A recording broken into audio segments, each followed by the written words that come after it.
Hello friends, welcome back to our channel. எல்லாருக்கும் வணக்கங்க. இன்னைக்கு நாம இந்த வீடியோல ஒரு பிரபலமான பழத்தை பற்றி பார்க்க போறோங்க. அநேக மருத்துவ குணங்கள் கொண்ட சத்துக்கள் நிறைந்த உடலுக்கு ஆரோக்கியத்தை தரக்கூடிய ஒரு பழத்தை பற்றி பார்க்க போறோம். இந்த பழத்தோட சயின்டிபிக் கிளாசிபிகேஷன்ஸ், இதுல காணப்படக்கூடிய நியூட்ரிஷன்ஸ் மற்றும் மருத்துவ பயன்களை பற்றி பார்க்க போறோம். ரொம்ப இன்ட்ரெஸ்டிங்காகவும் யூஸ்ஃபுல்லாகவும் இருக்க போகுது. ஸ்கிப் பண்ணாம பாருங்க. அதுக்கு முன்னாடி நம்ம சேனல் இன்னும் சப்ஸ்கிரைப் பண்ணலாம், சப்ஸ்கிரைப் பண்ணி கூடவே அந்த பெல் பட்டன் பிரஸ் பண்ணிக்கோங்க. இதே போல அநேக மருத்துவ குணங்கள், பயனுள்ள தகவல்கள் நீங்க அறிந்து கொள்ள முடியும். வாங்க வீடியோக்கு போகலாம். நாம பார்க்க போற பழம் டிராகன் பழம். இந்த டிராகன் பழத்தோட குடும்பம் கற்றாழை, வரிசை கார்டியோபிலேஸ், பேரினம் செலினிசெரியஸ், தாவரல் பெயர் செலினிசெரியஸ் அண்டடஸ். இந்த டிராகனோட தாயகம் மெக்சிகோ மற்றும் தென் அமெரிக்கா பகுதியில் உள்ளதாக கூறுறாங்க. அதுக்கப்புறமா உலகின் எல்லா பகுதிகளிலும் பரவி காணப்பட்டது. சரிங்களா? இந்த டிராகன் ஃப்ரூட்டை அமெரிக்கர்கள் என்று கூப்பிடுறாங்க. ஆசியா நாட்டை சார்ந்தவர்கள் ஸ்ட்ராபெரி பெரின்னு கூப்பிடுறாங்க. மேலும் அந்தந்த வழக்கு லாங்குவேஜின் படி இந்த பழமானது அழைக்கப்படுது. இந்த பழத்துல காணப்படக்கூடிய சத்துக்களை பற்றி பார்க்கலாம். கார்போஹைட்ரேட், புரதம், விட்டமின் சி, இ, கால்சியம், பொட்டாசியம், நார்ச்சத்து, தாதுப்புக்கள், இரும்பு, மெக்னீசியம், ஆன்டி ஆக்சிடென்ட்கள் இந்த பழத்துல காணப்படுதுங்க. நெக்ஸ்ட் இந்த டிராகன் செடியை பற்றி பார்க்கலாங்க. கற்றாழை குடும்பத்தை சேர்ந்த வெப்பமண்டல பகுதிகளில் வளரக்கூடியதாங்க இந்த டிராகன். இத்தாவரத்தின் பெயரானது கிரேக்க வார்த்தையான ஹைல் என்ற வார்த்தையிலிருந்து வந்ததுங்க. இதனுடைய அர்த்தம் மரக்கட்டை. மேலும் லத்தீன் வார்த்தையான செரியஸ் என்பதிலிருந்து வந்தது. இதனுடைய அர்த்தம் மெழுகு. இந்த தாவரத்தை 19ஆம் நூற்றாண்டில் பிரெஞ்சுக்காரங்க ஆசிய நாட்டுக்கு கொண்டு வந்ததாக சொல்றாங்க. எளிதில் வளர்க்கப்படக்கூடிய, வேகமாக வளரக்கூடிய தன்மை கொண்டதாங்க டிராகன். டிராகனை நடும்போது சூரிய ஒளி அதிகமாக படக்கூடிய, அதிக ஈரப்பதம் இல்லாத இடங்கள்ல நடும்போது செழித்து வளருதுங்க. டிராகன் கன்றாக நட்ட 2 வருடங்களுக்கு அப்புறம் நல்ல ஈல்டு கிடைக்குது. ஏப்ரல் மாதத்துல பூத்து செப்டம்பர் மாதத்துல நல்ல பலன் தருது. சரிங்களா? தண்டுகள் பறந்து ஏறும் தன்மை கொண்ட 7 முதல் 10 மீட்டர் வளரக்கூடிய தன்மை கொண்டது.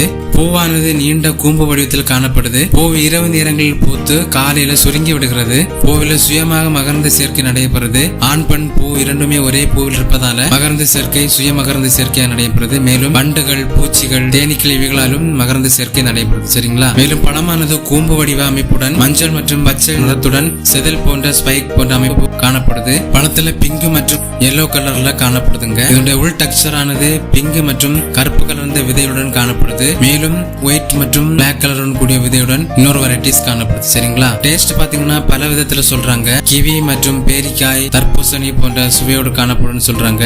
ஆனால் இனிப்பு மற்றும் புளிப்பு கலந்த சுவையுடன் இந்த பழம் காணப்படுது.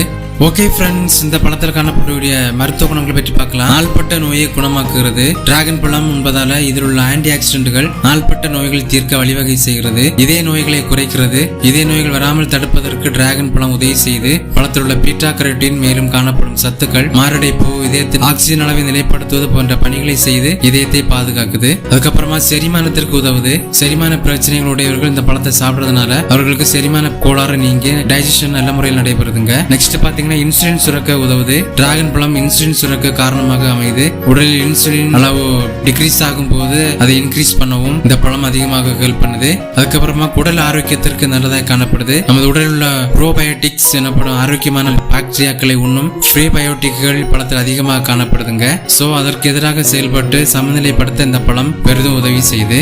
நெக்ஸ்ட் பாத்தீங்கன்னா நோய் எதிர்ப்பு சக்தியை அதிகரிக்க உதவுது. விட்டமின் சி மற்றும் ஆன்டி ஆக்சிடென்ட்கள் இந்த பழத்துல காணப்படுவதால நமது உடம்புக்கு தேவையான நோய் எதிர்ப்பு சக்தி இந்த பழத்திலிருந்து நமக்கு கிடைக்குது. நெக்ஸ்ட் பாத்தீங்கன்னா புற்றுநோயை தடுக்குது. டிராகன் பழத்தில் லைகோட்டின் எனப்படும் ஆன்டி ஆக்சிடென்ட் உள்ளது. இதன் வேலை உடலில் உள்ள புற்றுநோய் செல்களை அழிப்பது தாங்க.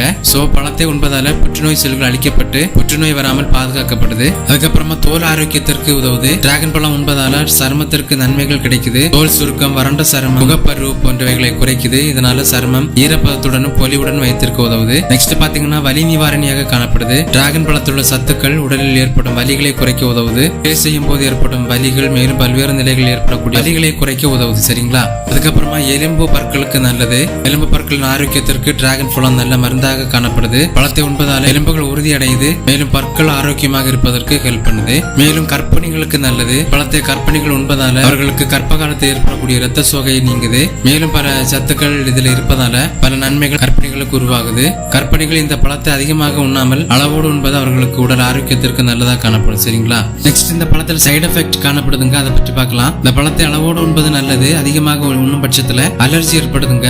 ஊரல், வீக்கம், குமட்டல் போன்றவை ஏற்படுது. மேலும் இப்பழத்தை அதிகமாக சாப்பிடுறதால சிறுநீர் கழிக்கும் போது சிறுநீர் ஆனது இளம் சோப்பு மற்றும் ஆரஞ்சு கலர்ல வருது. சோ இதை அளவோடு சாப்பிடுறது நல்லது. சரிங்களா? இன்னும் அநேக மருத்துவ குணங்கள் இந்த பழத்துல காணப்படுதுங்க. எல்லா இடங்களிலும் கிடைக்கக்கூடிய இந்த பழமானது நம்ம கண்களில் தென்படும் போது அளவோடு வாங்கி சாப்பிடுவோம். ஓகே ஃப்ரெண்ட்ஸ், இந்த வீடியோ உங்களுக்கு யூஸ்ஃபுல்லாகவும் இன்ட்ரெஸ்டிங்காகவும் இருந்திருக்குன்னு நினைக்கிறேன். அனைவருக்கு ஷேர் பண்ணுங்க, லைக் பண்ணுங்க, கமெண்ட் பண்ணுங்க, சப்ஸ்கிரைப் பண்ண மறந்துடாதீங்க. தேங்க்யூ.